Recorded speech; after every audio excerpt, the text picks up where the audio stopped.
এখনো জ্বলছে। তোমাকে এসে থেকেই দেখছি ঘটিতে আঙুল ডুবিয়ে কি হয়েছেটা কি? আর বলবেন না মহারাজ, আমার গিন্নি চলে যাওয়ার পর থেকে তো হাত পুড়িয়ে খাই। আজকে সত্যি সত্যি রান্না করতে গিয়ে হাত পুড়ে গেছে, তাই তো? হ্যাঁ মহারাজ, আপনি একদম ঠিক ধরেছেন। বেশ, বুঝলাম, কিন্তু এখনো গোপাল এলো না। মহারাজ, আপনার জন্য একটা পত্র এসেছে। কই কই দেখি।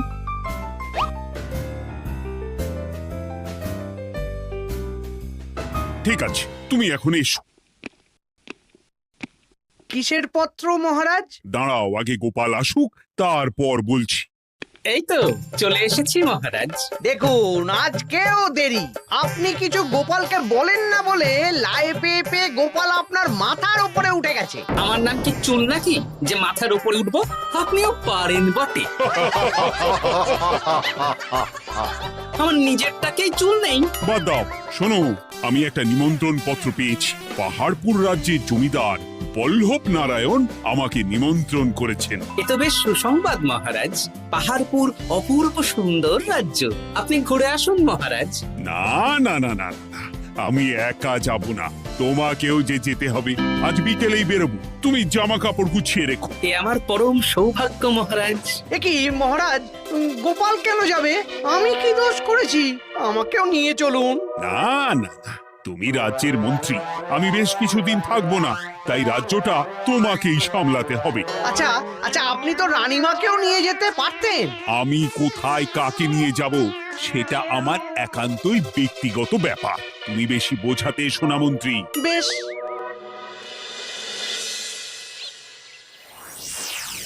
গোপাল গোপাল আর গোপাল, এই গোপালের জন্যে আমাদের কপালটাই মন্দ থেকে গেল। মন্দ না, বলুন বন্ধ থেকে গেল। সব সুযোগ ওই গোপাল পাবে, আর আমাদের বেলা ছাই। আজকেও গোপাল রাজসভায় দেরি করে এলো, তবুও বেটাকে মহারাজ কিছু বললেন না। বলবে কি? উল্টে মহারাজই তো গোপালকে ঘুরতে নিয়ে যাচ্ছেন। পাহাড়পুরে গিয়ে ভালো মন্দ আহার করবে গোপাল, আর আমি রাজ্য পাহারা দেব। হ্যাঁ, ঘেন্না ধরে গেল এই জীবনে। গোপাল যতদিন আছে ততদিন কিন্তু আমরা ওই ফুলে ফেপে উঠতে পারবো না। গোপালের যেন 7 খুন মাফ। আমরা তো বানের জলে ভেসে এসেছি। আপনি তো গোপালকে তাড়ানোর অনেক চেষ্টা করেছেন, কিন্তু কিছুতেই কিছু হয়নি। হবে কি করে? গোপালের একে ওই ক্ষুরোধার বুদ্ধি, তারপর মহারাজের উপর অগাধ বিশ্বাস, দুটো মিলেমিশে এক হয়ে গেছে। মাঝে মাঝে তো মনে হয় বেটাকে মেরেই ফেলি। আমার দু চক্ষের বিষ।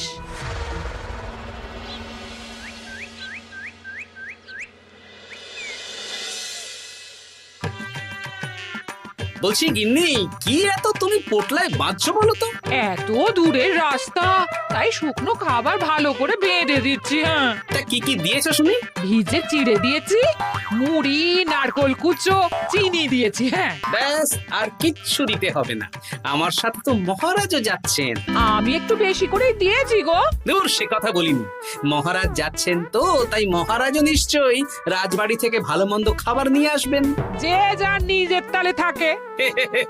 কি আর করবো গিন্নি, উদরকে আদর করে যা সুখ, তার অন্য কিছুতে নেই। বেশ বেশ, সাবধানে যেও। হ্যাঁ, তুমিও সাবধানে থেকো কিন্তু। আর নাতনি নাতনিগুলো এলে তাদের জানিয়ে দিও যে দাদু বেশ কিছুদিন থাকবে না। ঠিক আছে গো, ঠিক আছে। সাবধানে যাবেন মহারাজ।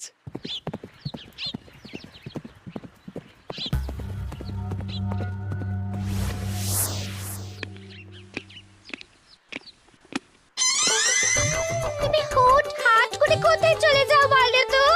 আমি বিকেলে তোমার জন্য মুচমুচে বেগুনি ভেজেছি। সে ঠিক আছে, কিন্তু তোমাকে এখন রান্নাঘরে থাকলে হবে না গিন্নি। ও মা, রাতের খাবার কে করবে শুনি? আমি তো এখন একটু একটু রান্না শিখে গেছি। এখন তোমাকে অন্য কাজ করতে হবে। কি কাজ? শোনো, বুঝতে পেরেছো তো? একদম জলের মতো পরিষ্কার বুঝে গেছি। তাহলে আর দেরি না করে যাও।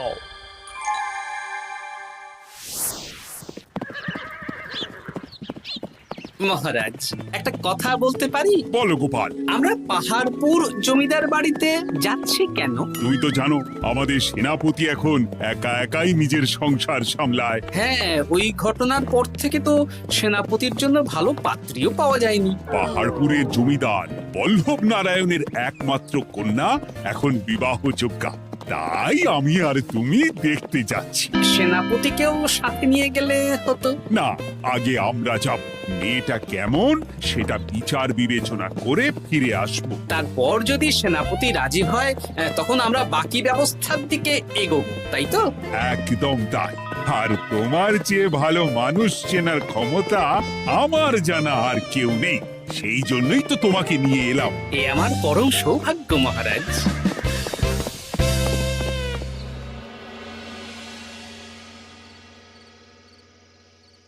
প্রণাম রানীমা। আরে মন্ত্রী গিন্নি যে, বলো বলো। এই কিছু বেগুনি ভেজেছি, তাই আপনার জন্য নিয়ে এলাম রানীমা। সরলা, তুমি ওটা রান্নাঘরে নিয়ে যাও। আচ্ছা রানীমা। ওমা, এই গয়নাটা পরে কি সুন্দর লাগছে আপনাকে। নতুন নিলেন? না না, বছরখানেক আগে বিবাহ বার্ষিকীতে মহারাজ গড়িয়ে দিয়েছিলেন। একটা কথা বলবো রানীমা? বলো না, কি বলবে? আমার মনে হয় আপনাকে আমাদের মহারাজ না আর আগের মতন ভালোবাসেন না। এই কি কথা বলছো তুমি? খোলা চোখে যা মনে হয় তাই বলেছে রানীমা। এই দেখুন না, মহারাজ হঠাৎ পাহাড়পুরে ঘুরতে চলে গেলেন আর আপনাকে নিয়ে গেলেন না। নিশ্চয়ই কোনো কাজ আছে, তাই আমাকে নিয়ে যাননি। ওই তো, এত ছাড় দিয়েছেন বলেই তো পার পেয়ে বসেছে। অপরাধ নেবেন না রানীমা। মহারাজ সব ব্যাপারে শুধু গোপাল আর গোপাল, কিন্তু বাড়িতে যে আপনিও আছেন সেটা মহারাজ খেয়ালই করেন না। আসলে গোপালকে মহারাজ খুবই স্নেহ করেন তো। আপনি আগে না গোপাল আগে? পাহাড়পুর তো এত সুন্দর জায়গা, চারিদিকে পাহাড়, পাহাড় থেকে নেমে আসছে নদী। ভাবুন আপনাকে মহারাজ নিয়ে যেতেন যদি।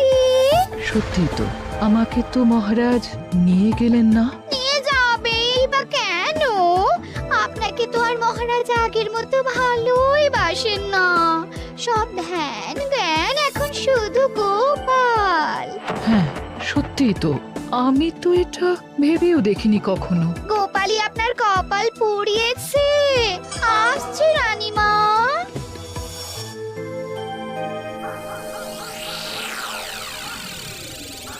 কি গো গিন্নি, আমি যেমন যেমন বলেছি তুমি তেমন তেমন রানীমাকে বুঝিয়েছো তো? হ্যাঁ হ্যাঁ, আমি একেবারে এমন ভাবে কানে পুষ্পন্ত ঢেলেছি, রানীমার কান মাথা সব সব ভরে গেছে।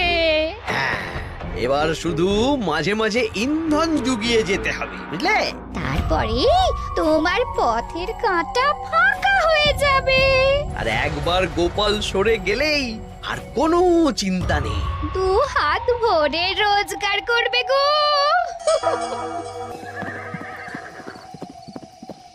কি কেমন লাগছে যাত্রা? বেশ ভালোই মহারাজ।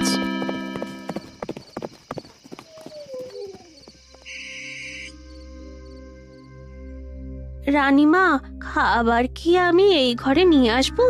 না, আজ আমি কিচ্ছু খাবো না, কিচ্ছু না, খিদে নেই, যাও।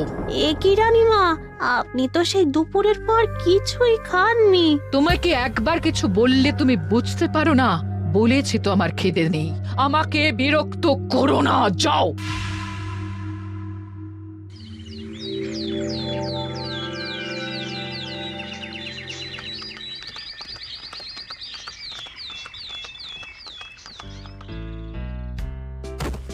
আসুন মহারাজ কৃষ্ণচন্দ্র, আসুন আসুন আসুন। কি সুন্দর জায়গায় পাহাড়পুর, মনে হচ্ছে বেশ কিছুদিন থেকে যাই। তা থেকে যান না। এখন যে কাজে এসেছি সেটা আগে করে নি, তারপর যদি সব ঠিকঠাক তখন তো আবার আসতে হবে। তাও ঠিক।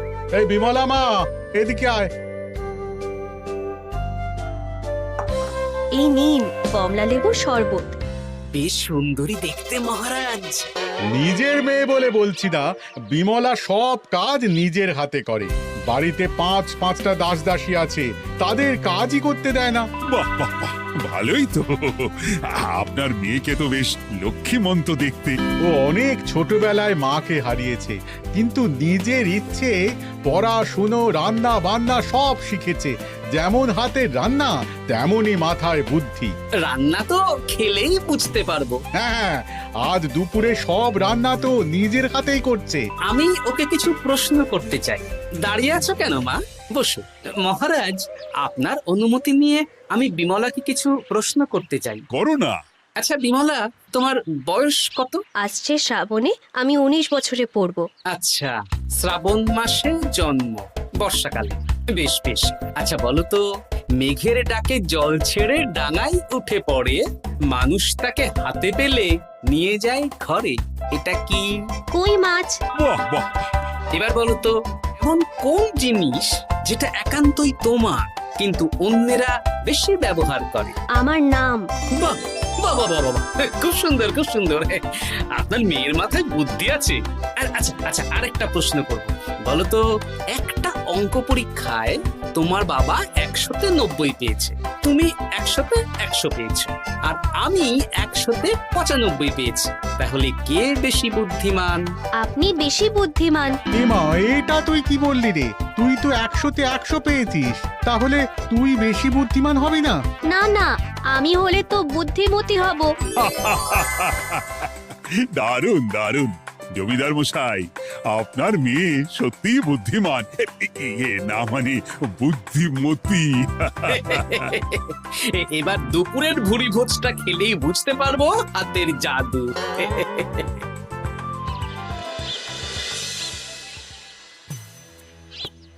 রানীমা, বেলা হয়ে গেছে, এভাবে না খেয়ে থাকবেন না, আপনার শরীর খারাপ করবে। তোমাদের মহারাজ আসুক, তারপরে খাবো। যতদূর জানি মহারাজ আগামীকাল সকালে ফিরবেন। বেশ, আমাকে একটু শরবত করে এনে দাও, আর কিছু খাবো না। আচ্ছা রানীমা। বুঝলি, আজ পুকুর ঘাটে গিয়ে যা শুনলাম না। কি শুনলে? রানীমা গতকাল বিকেল থেকে কিচ্ছু খাচ্ছেন না, মহারাজের ওপর রাগ করে। এখন রানীমার রাগ, এরপর ভাগ গোপাল ভাগ।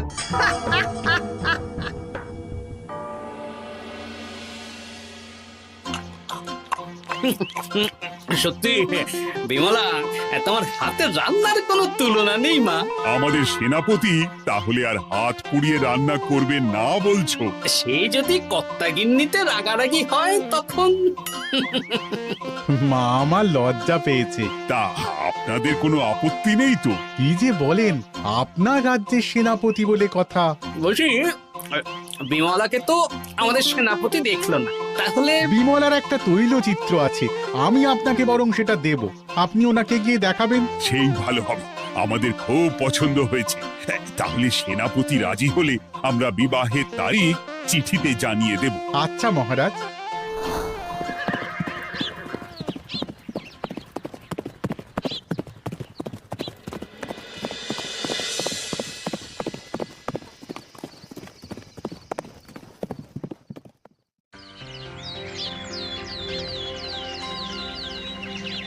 মহারাজ, আমি তাহলে আসি।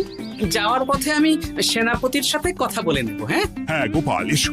বেশ ভালোই কাটলো পাহাড়পুরে। হ্যাঁ মহারাজ, অনেক ধকল গেছে, যান গিয়ে বিশ্রাম নিন।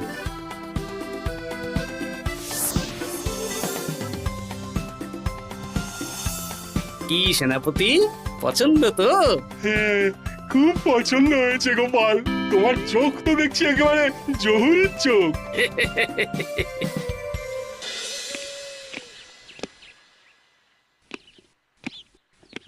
চিরটা কাল আপনি ওই গোপাল গোপাল করেই কাটিয়ে দিন।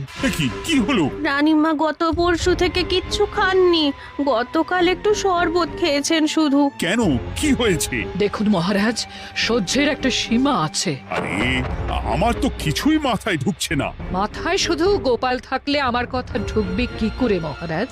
আপনি আমাকে আর আগের মতো ভালোবাসেন না মহারাজ। এসব কি বলছো রানী? ঠিকই বলছি। আপনি খেয়ালই করেননি যে আমি গলায় আপনার পছন্দের পান্নার হার পরেছি মহারাজ। আরে আমাকে বলার সুযোগ দেবে তো। দেখুন, আপনি পাহাড়পুরে ঘুরতে গেলেন, গোপালকে নিয়ে গেলেন।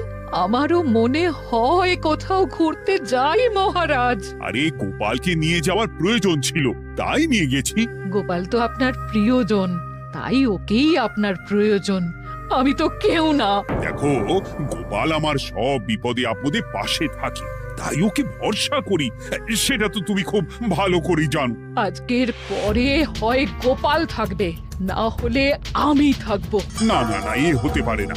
গোপালকে আমি সরাতে পারবো না, আর কাউকে সরানোর জন্য কোনো কারণ তো চাই। আর কারণ যদি আমি দিয়ে দিই? কি কারণ? আপনি গোপালকে বলবেন আমার সাথে আপনার ঝগড়া হয়েছে। বেশ, তাতে কি? আপনি গোপালকে বলবেন ও যেন আমাকে বলে আপনার কাছে ক্ষমা চাওয়ার জন্য, আর আমি ক্ষমা চাইবো না। ব্যাস, আপনি এই সামান্য কাজটা গোপালকে করতে না পারার জন্য ওকে তাড়িয়ে দেবেন। ওকে মাত্র 7 দিন সময় দেবেন। ব্যাস। ঠিক আছে, আমি এক্ষুনি গোপালকে ডেকে পাঠাচ্ছি। দেখো গোপাল, এখন যদি রানী আমার কাছে ক্ষমা না চায়, তাহলে কিন্তু আমি বাধ্য হব তোমাকে রাজসভা থেকে তাড়িয়ে দিতে। আচ্ছা মহারাজ, বুঝেছি। রানীমা আপনার কাছে ক্ষমা চাইবেন, কিন্তু তার জন্য আপনাকে আমার কথা মতো কিছু কাজ করতে হবে মহারাজ। কি কাজ বলো? বুঝেছেন? হ্যাঁ। না গোপাল, আমি মহারাজের কাছে ক্ষমা চাইতে পারবো না। দেখুন রানীমা, আমার মনে হয় আপনার ক্ষমা চাওয়াই উচিত। পুরুষ মানুষের মন বলে কথা, যদি বেশি দিন আপনি মহারাজের সাথে এরকম তিক্ত সম্পর্ক রাখেন, তাহলে কিন্তু মহারাজের মন অন্যদিকেও চলে যেতে পারে। এমনিতেও কি গোপাল? কিছু না রানীমা, শুধু এটুকু জেনে রাখুন, রাজবাড়ির মাঠে বাঁশ বাঁধা হবে। মানে কেন?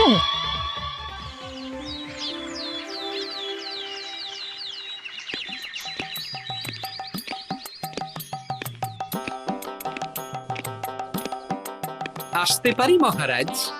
হ্যাঁ, এসো এসো। বলছি, আমি তাহলে জমিদার বাড়িতে বিবাহের দিনক্ষণ ওই চিঠি লিখে জানিয়ে দিচ্ছি। হ্যাঁ, জানিয়ে দাও গোপাল।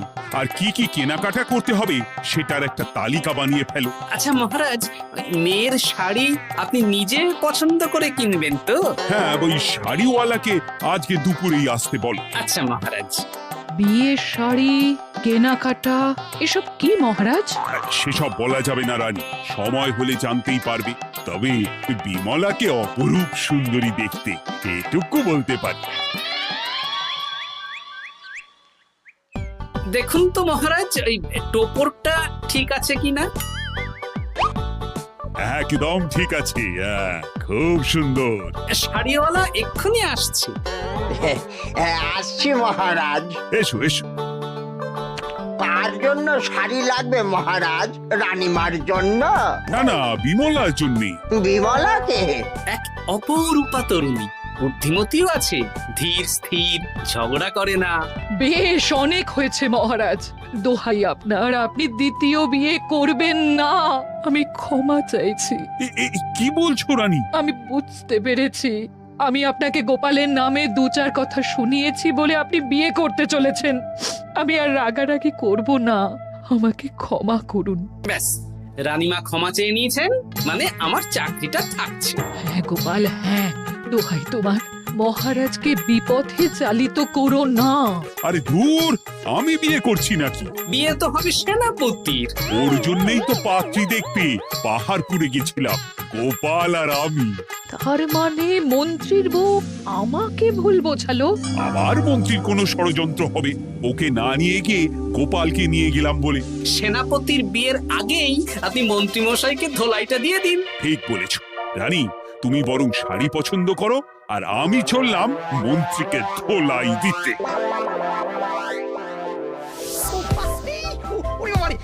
তুমি এত নীচ, হ্যাঁ? তোমার গিন্নিকে দিয়ে রানীর কানে বিষ ঢালা। ভুল হয়ে গেছে, ক্ষমা করে দিন। এখন মন্ত্রীমশাই ভ্যাঁ করছেন, কদিন পরে সেনাপতির বিয়েতে প্যা হবে ছাদনা তলায়।